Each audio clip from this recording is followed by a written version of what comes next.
அன்புள்ள சகோதரர்களே, இப்போ லேட்டஸ்ட்டாக ட்ரெண்டிங்கில் போயிட்டு இருக்குது. ஜனநாயகன் படத்தை விட ஜனநாயகன் படத்தில் நடிச்சார்ல விஜய், முஸ்லிம் தீவிரவாதிகள் இல்லைன்னு தெரிஞ்சிருச்சா அப்படின்னு சொல்றாருல.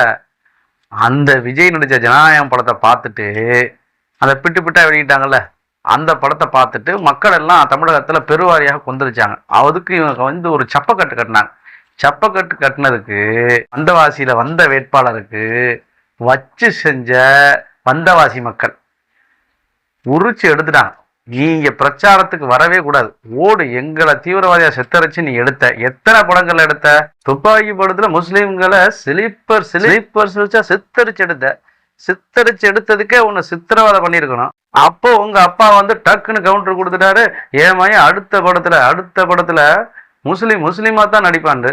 சரி, அப்பயும் முஸ்லீம்கள் அமைதி காத்தாங்க. திரும்பவும் நீ என்ன பண்ணன்னா, பீஸ்ட் படத்துல வேஸ்டா முஸ்லீம்களை டோட்டலாகவே தீவிரவாதியா சித்தரிச்சு பொறுத்துற தாடி வச்சு தலப்பா கட்டின முஸ்லீம் அப்படியே நீ அச்சலகா தூங்கின வர்ற மாதிரி படம் எடுத்த, நடிச்ச, காசை கொடுத்தா எதுக்கு வேணாலும் கோவனி அப்படி இருக்கும்போது சரி அரசியலுக்கு வந்துட்டா நீங்க எப்படி நடிக்கணும்?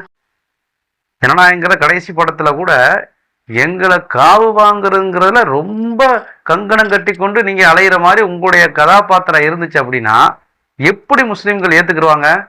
இன்னும் சொல்ல போனா கடைசி கட்டத்துல இவர் இல்லைன்னு நிரூபிக்கிறார். ஃபர்ஸ்ட் முக்கால்வாசி அவங்க காட்டின வீடியோக்கள் எல்லாமே என்ன வருது அப்படின்னா, அங்க கோயிலில் கொண்டு வைக்கிற மாதிரி அதுவும் முஸ்லீம்ங்கிற மாதிரி காட்டிட்டு, பொது இடங்களில் கொண்டு வைக்கிற முஸ்லீம்ங்கிற மாதிரி காட்டிட்டு, 4 ரோடு பிரியுது, அந்த 4 ரோடு பிரிகிற இடத்துல டம்முன்னு வெடிக்குது, கேட்டால் முஸ்லீம் மாதிரி காட்டிட்டு கடைசியா கொண்டு வந்து நிறுத்தும் போது அப்புறம் என்ன பண்றாங்க? பள்ளிவாசலை வந்து இந்துக்கள் பாதுகாக்கிற மாதிரி, கிறிஸ்தவ ஆலயங்களை முஸ்லீம்கள் பாதுகாக்கிற மாதிரி அப்படிலாம் எடுத்துட்டு கடைசியா விஜய் வந்து என்ன செய்வாருன்னா, மக்கள் எல்லாம் சந்தேகத்துல முஸ்லீம் தான் நினைச்சுக்கிட்டு இருக்கக்கூடிய அந்த சந்தேகத்துல அந்த நேரத்துல விஜய் வந்து என்ன சொல்லுவாரு, அந்த காட்சியெல்லாம் இப்போ போட்டு காட்டினோம்னாக்கா காப்பி ரைட்டிங் ஏதாவது விட்டு அடிச்சுடுவாங்க. அதுக்காக தான் நம்ம அதை போட்டு காட்டலை.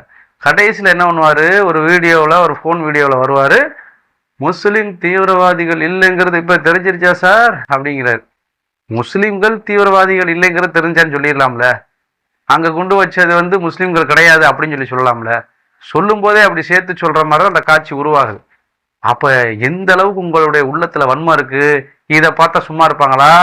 வாக்கு கேட்டு வரும்போது வாயில வசப்ப வச்சு தேய்ச்ச மாதிரி ஆதிவாசி கொஞ்சம் அடக்கி வாசின்னு நீங்க கிள்ளியில சொன்னீங்கல்ல, நீங்க அடக்கி அப்பவே வாசிச்சிருந்தா இன்னைக்கு வந்த வாசியில நீங்க வாங்கி கட்டியிருக்க மாட்டீங்க. உங்களுடைய பக்தர்களை தான் நீங்க வச்சிருக்கிறீங்க, வாங்கி கட்டியிருக்க மாட்டீங்க. ஆகையால இது வந்து உங்களுக்கு ஒரு படிப்பினை, உங்களுடைய ஒரு தோல்விக்கு இந்த ஜனநாயகம் திரைப்படம் என்பது இன்றைக்கு உங்களுக்கான ஒரு வாய்ப்பாக அமைந்து விட்டது அப்படிங்கிறதையும் நீங்க விளங்கிக்கணும். உங்களுடைய ஆதரவால் எங்களுடைய சேனல் இயங்கிட்டு இருக்கு.